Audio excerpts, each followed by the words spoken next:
पक्षियों को ये दो चीजें खिलाओ, इतना धन आएगा कि समझ नहीं आएगा कहां रखे। यहां बात चमत्कार की नहीं है, यहां बात ऊर्जा, अनुशासन और मन की दिशा की है। पक्षियों को खिलाना कोई सौदा नहीं है कि आज दाना डाला और कल तिजोरी भर गई। पक्षियों को खिलाना एक आंतरिक प्रक्रिया है जो बाहर एक छोटा सा कर्म दिखता है, लेकिन भीतर बहुत कुछ बदल देता है।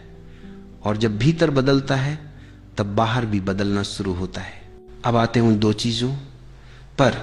पहली चीज, दाना अनाज, चावल, बाजरा, ज्वार या गेहूं, जो भी सहज मिले। दाना जीवन का सबसे मूल प्रतीक है। दाना मतलब पोषण, दाना मतलब निरंतरता, दाना मतलब भविष्य में फल देने की संभावना। जब तुम पक्षियों को दाना डालते हो तो तुम किसी से कुछ छीनते नहीं, तुम देते हो। और देना तुम्हारे मन की दिशा बदल देता है। देने वाला मन डर से नहीं चलता, देने वाला मन कमी में नहीं जीता, देने वाला मन जानता है जीवन बहाव है। यह बहुत सूक्ष्म बात है। गरीबी अक्सर पैसे की नहीं, सोच की होती है। और सोच तब बदलती है जब तुम रोज थोड़ा सा देना शुरू करते हो, बिना उम्मीद, बिना शोर।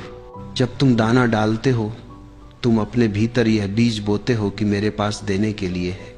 यह बीज धीरे धीरे विश्वास बनता है, और विश्वास के बिना धन टिकता नहीं। दूसरी चीज, पानी। एक छोटी कटोरी, एक बर्तन, बस साफ पानी। पानी जीवन का प्रवाह है। पानी ठहरता नहीं, सड़ता नहीं, वो बहता है। जब तुम पक्षियों के लिए पानी रखते हो, तुम जीवन को बहने की अनुमति देते हो। जब तुम रोज सुबह पक्षियों को दाना पानी देते हो, तुम दिन की शुरुआत कृतज्ञता से करते हो, कमी से नहीं। तुम जल्दी, तनाव और भागदौड़ से पहले एक पल ठहरते हो। यह ठहराव तुम्हारे पूरे दिन की गुणवत्ता बदल देता है। तुम नोटिस करोगे, तुम्हारी बातचीत में कटुता कम होगी, तुम्हारे फैसलों में घबराहट कम होगी, तुम जोखिम लेने में ज्यादा साफ हो जाओगे। और साफ जोखिम अक्सर अवसर बन जाते हैं। यही वह जगह है जहां लोग चूक जाते हैं। वे सोचते हैं पक्षियों को खिलाया, पैसा आना चाहिए, लेकिन असल में पक्षियों को खिलाने से तुम बदलते हो। और जब तुम बदलते हो, पैसा अपना रास्ता बदल लेता है। जब तुम उन्हें खिलाते हो, तुम्हारा मन भी थोड़ी देर के लिए स्वतंत्रता को छूता है, और स्वतंत्र मन अवसरों को पहचान लेता है। रोज एक ही समय, रोज बिना दिखावे, रोज बिना किसी से कहे, रोज बिना हिसाब लगाए। अगर तुमने इसे दिखावे के लिए किया तो यह कर्म नहीं रहेगा। अगर तुमने इसे उम्मीद के लिए किया तो यह सौदा बन जाएगा, और सौदे में जीवन नहीं खिलता। एक और गहरी बात, जब तुम पक्षियों को खिलाते हो, तुम प्रकृति के साथ संवाद करते हो। तुम यह स्वीकार करते हो कि तुम अकेले नहीं हो, तुम इस पूरे तंत्र का हिस्सा हो। यह स्वीकार मन को नम्र बनाता है, और नम्रता के बिना धन अक्सर अहंकार बन जाता है, और अहंकार धन को गिरा देता है। अब लोग पूछते हैं, कितने दिन करना है? दिन मत गिनो, जीवन में उतारो, क्योंकि धन का सवाल कब का नहीं, कैसे का होता है। जब कैसे सही हो जाता है, कब अपने आप आ जाता है। एक चेतावनी भी समझ लो, अगर तुम भीतर से कंजूस हो तो बाहर का दाना काम नहीं करेगा। अगर तुम दूसरों का हक मारते हो तो पानी सूख जाएगा। यह कोई जादू नहीं है जो चरित्र को बायपास कर दे। पक्षियों को खिलाना चरित्र की परीक्षा है, छोटी, रोज की, मौन में होने वाली परीक्षा। जो इसमें सच्चा रहता है, उसके जीवन में धन सिर्फ और पैसा नहीं बनता, वह सुविधा, अवसर और शांति बनता है। और आखिर में धन को रखने की समस्या तब आती है जब धन अकेला आता है, लेकिन जब धन समझ के साथ आता है तो वह खुद को संभालना सिखा देता है। इसलिए अगर तुम सच में पूछते हो पक्षियों को क्या खिलाएं, तो जवाब है दाना और पानी। और अगर तुम पूछते हो इससे क्या मिलेगा, तो जवाब है एक ऐसा मन जो अवसरों के योग्य हो जाए, और वही मन धन को बुलाता है, धन को बढ़ाता है और धन को संभाल भी लेता है। अब एक बहुत जरूरी सवाल उठता है, अगर पक्षियों को दाना और पानी देने से भीतर की अवस्था बदलती है तो क्या यह हर किसी के लिए काम करता है? उत्तर है हाँ, लेकिन शर्त के साथ। यह कर्म नियमितता मांगता है, न कि उत्साह। ज्यादातर लोग 2-4 दिन करते हैं, फिर छोड़ देते हैं और फिर कहते हैं कुछ नहीं हुआ। समझो, जो चीज तुम्हें वर्षों की सोच से बांध कर रखे हुए है वह 2 दिन में नहीं खुलती। जब तुम रोज पक्षियों को खिलाते हो तो तुम अपने भीतर एक नई आदत बना रहे होते हो। देने की आदत, धैर्य की आदत और भरोसे की आदत। और धन इन्हीं तीनों का परिणाम है। ध्यान से देखो, जिन लोगों के जीवन में स्थायी धन आता है उनके भीतर एक शांत भरोसा होता है। वे घबरा कर फैसले नहीं लेते, वे डर से पैसे नहीं बचाते, वे अवसर को पहचानते हैं। यह भरोसा किताबों से नहीं आता, ये भरोसा कर्म से आता है। ऐसे कर्म से जिसमें तुम रोज जीवन को यह संदेश देते हो कि मैं कमी में नहीं हूं। अब एक और गहरी बात समझो, पक्षियों को खिलाना केवल सुबह का काम नहीं है, यह पूरे दिन की याद दिलाता है।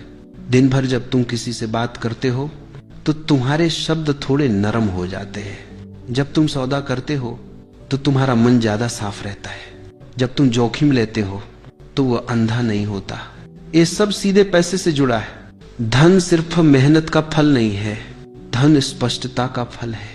और स्पष्टता वहीं आती है जहां मन ज्यादा कसा हुआ न हो। अब यह भी समझ लो, पक्षियों को खिलाने से कोई आसमान से नोट नहीं गिरते, लेकिन यह तुम्हें उन अवसरों के लिए तैयार करता है जिन्हें तुम पहले देख ही नहीं पाते थे। क्योंकि डर भरी आंखें अवसर नहीं देखती, सिर्फ खतरा देखती हैं, और भरोसे भरी आंखें हर स्थिति में संभावना देख लेती हैं। अब लोग पूछते हैं, क्या किसी विशेष पक्षी को खिलाना चाहिए? नहीं, क्वा हो, कबूतर हो, गौरैया हो, ये फर्क मायने नहीं रखता। मायने रखता है तुम्हारा भाव। अगर तुम चयन कर रहे हो ये पक्षी अच्छा, वह बुरा, तो फिर वही मन काम कर रहा है जो जीवन में भी भेद करता है। प्रकृति भेद नहीं करती, वह स्वीकार करती है। और जो स्वीकार करना सीख लेता है उसके जीवन में संघर्ष कम हो जाता है। संघर्ष कम होते ही धन रुकने लगता है। अब एक चेतावनी और सुन लो, अगर तुम पक्षियों को खिलाते हो लेकिन घर में, दफ्तर में लोगों के साथ कंजूसी करते हो तो यह कर्म उल्टा भी पड़ सकता है। क्योंकि जीवन संपूर्ण है। तुम एक जगह उदार और दूसरी जगह कठोर नहीं हो सकते। अगर तुम देना सीख रहे हो तो हर स्तर पर सीखो, समय में, सम्मान में, ईमानदारी में। धन सिर्फ नोटों का नाम नहीं है, धन वह अवस्था है जहां जीवन तुम्हारे साथ सहयोग करने लगता है। और यह सहयोग किसी जादू से नहीं आता, ये आता है तुम्हारी रोज की छोटी छोटी आदतों से। पक्षियों को दाना और पानी देना उन आदतों में से एक है, सरल, मौन, बिना दिखावे के।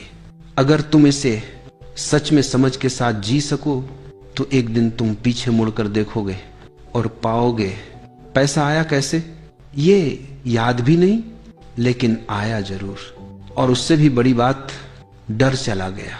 और जहां डर नहीं होता वहां धन टिकता है। इसलिए अगर तुम पूछते हो आगे क्या करना है, तो जवाब है कुछ नया नहीं, बस कल सुबह फिर से वही करना, शांति से, बिना गिनती के, बिना मांग के, और जीवन को अपना काम करने देना। ठीक है, इसी प्रवाह में और आगे बढ़ाते हैं ताकि ये बात और ज्यादा जमीनी, स्पष्ट और भीतर उतरने वाली बन जाए। अब यहां एक बहुत ईमानदार प्रश्न उठता है, अगर ये सब इतना सरल है तो फिर हर कोई समृद्ध क्यों नहीं है? क्योंकि ज्यादातर लोग सरल चीजों को हल्के में ले लेते हैं। उन्हें लगता है इतनी छोटी सी आदत से क्या बदलेगा, लेकिन जीवन बड़े बदलाव छोटे छोटे निर्णयों से ही बनाता है।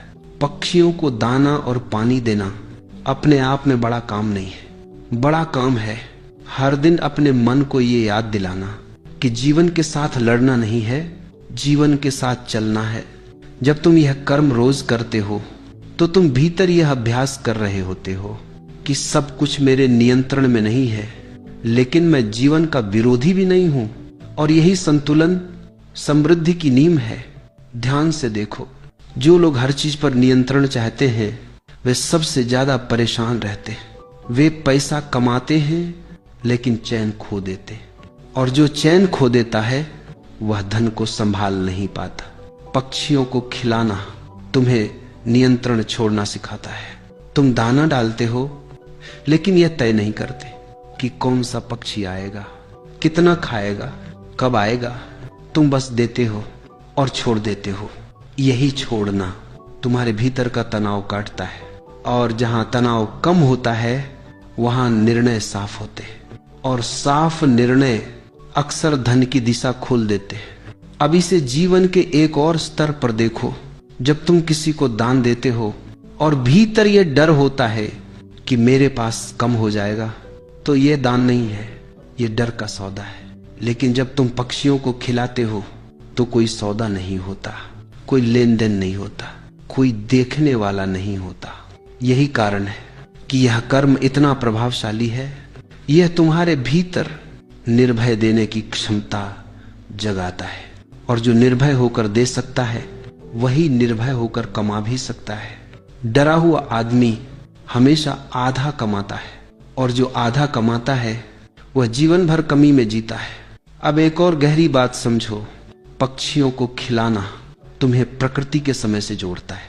पक्षी घड़ी नहीं देखते, वे सूरज के साथ उठते हैं, वे मौसम के साथ चलते हैं। जब तुम उनके साथ एक ही समय पर एक ही लय में कुछ करते हो तो तुम्हारा मन भी धीरे धीरे प्राकृतिक लय में आने लगता है।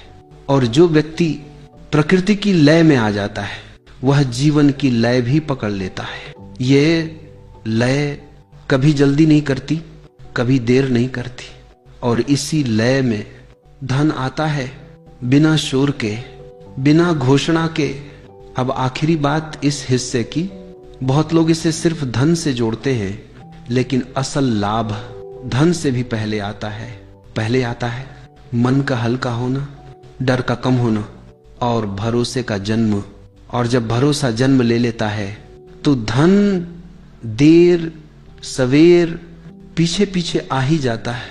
इसीलिए अगर तुम ये पूछते हो और आगे क्या है, तो जवाब यही है, कोई नई विधि नहीं, कोई नया मंत्र नहीं, बस वही दो चीजें, दाना और पानी।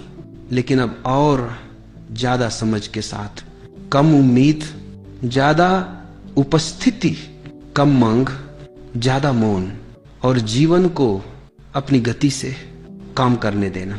क्योंकि जो व्यक्ति जीवन पर भरोसा करना सीख लेता है, जीवन उस पर कंजूसी नहीं करता। ठीक है, अब इसे और गहराई और विस्तार में ले चलते हैं।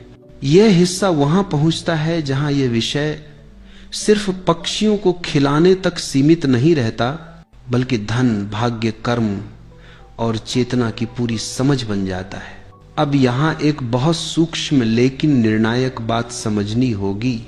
पक्षियों को दाना और पानी देना कोई धार्मिक कर्म नहीं है, यह कोई पुण्य कमाने की योजना नहीं है, यह एक मानसिक प्रशिक्षण है, हर दिन होने वाला, बहुत शांत, बहुत साधारण।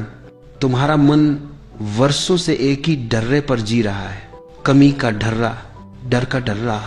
अगर कम हो गया तो, अगर चला गया तो, अगर नुकसान हो गया तो, यही डर्रा तुम्हारे निर्णयों में उतरता है, और निर्णय ही धन का भविष्य तय करते हैं।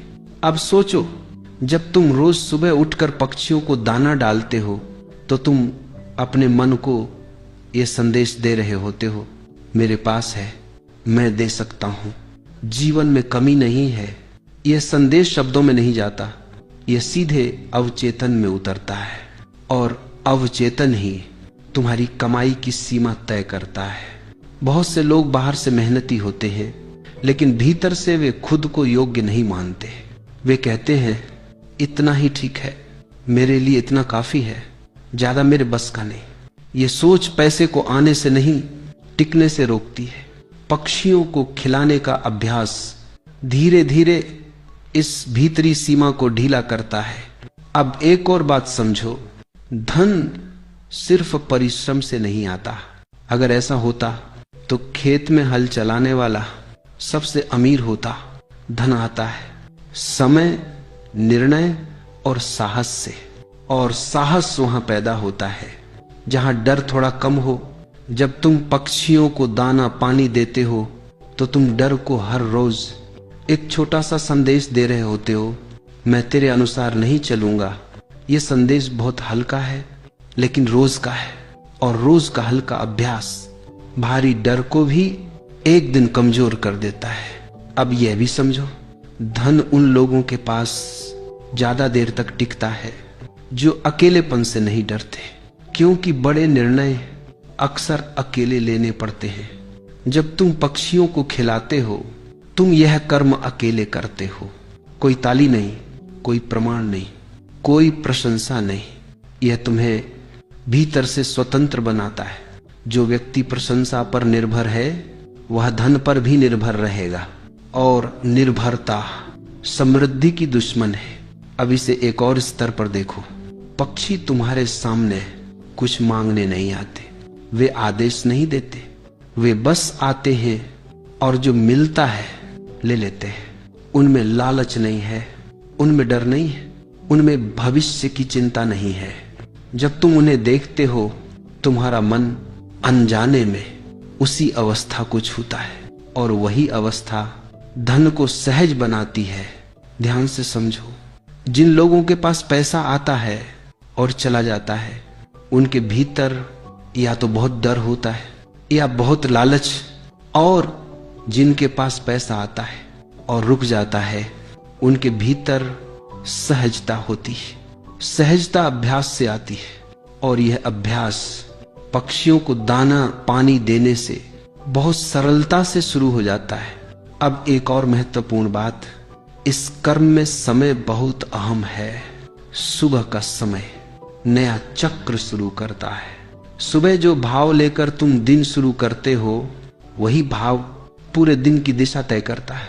अगर सुबह भाग दौड़, मोबाइल, चिंता से शुरू हुई तो दिन भी वैसा ही होगा। लेकिन अगर सुबह एक शांत कर्म से शुरू हुई, देने से, तो दिन का स्वर बदल जाता है, और स्वर बदलते ही अवसरों का संगीत सुनाई देने लगता है। अब लोग पूछते हैं क्या इससे तुरंत परिणाम मिलेंगे? सच सुनो, अगर तुम्हें तुरंत चाहिए तो यह तुम्हारे लिए नहीं है, क्योंकि जो चीज भीतर को बदलती है वह धीरे बदलती है, लेकिन जो धीरे बदलती है वह अस्थायी होती है। कुछ लोग पैसा जल्दी कमाते हैं लेकिन उसे संभाल नहीं पाते। यह अभ्यास तुम्हें संभालना सिखाता है, और जो संभालना सीख लेता है उसके पास धन आने से डर नहीं रहता। अब एक और चेतावनी समझ लो, अगर तुम पक्षियों को खिलाते हो लेकिन भीतर से दूसरों को नीचा दिखाते हो तो यह कर्म अधूरा रह जाएगा, क्योंकि जीवन एकीकृत है। तुम बाहर उदार और भीतर कठोर नहीं रह सकते। यह अभ्यास तुम्हें बाहर के साथ साथ भीतर भी नरम होना सिखाता है, और नरम मन कठोर परिस्थितियों में भी सही निर्णय ले लेता है। अब अंतिम हिस्से की ओर आते हैं जहां इस पूरे विषय का सार छुपा है। धन की सबसे बड़ी समस्या धन की कमी नहीं है, धन की सबसे बड़ी समस्या है डर में जीना, और डर का इलाज केवल समझ है, कोई मंत्र नहीं। पक्षियों को दाना और पानी देना तुम्हें रोज इस समझ की याद दिलाता है।